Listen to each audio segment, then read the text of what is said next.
Don't worry about how do you get to $10 million worth of revenue.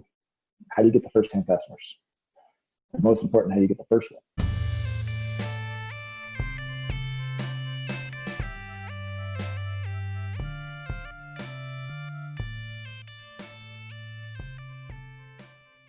Customer, you could build a customer journey, you can do all these exercises, you could have a CRM, but it's empty until you put the first few people in there, right? I feel like everything is a hypothesis.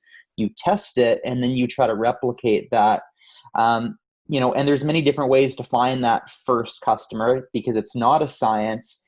What would you say is the most consistent way to find your first customer? Like, have you found a formula that works in terms of putting your concept, your MVP out there and finding first customers? I know you said something recently where a lot of it comes from relationships, but I don't want to lead you.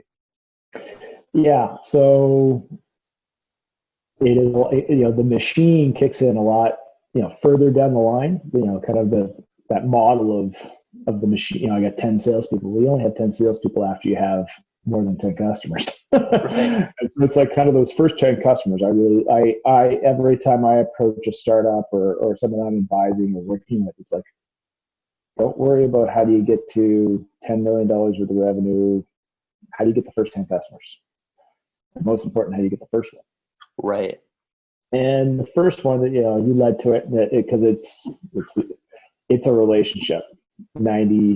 Some huge portion of the time, because usually when you're a founder, you're coming out of like, let me solve a problem that I have as a user or I've directly experienced through the environment that I've worked in or whatever. And so you almost always have somebody else that you can kind of get that feedback loop going with.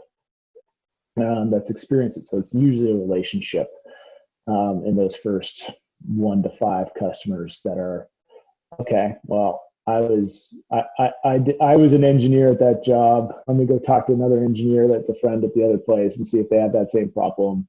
Right.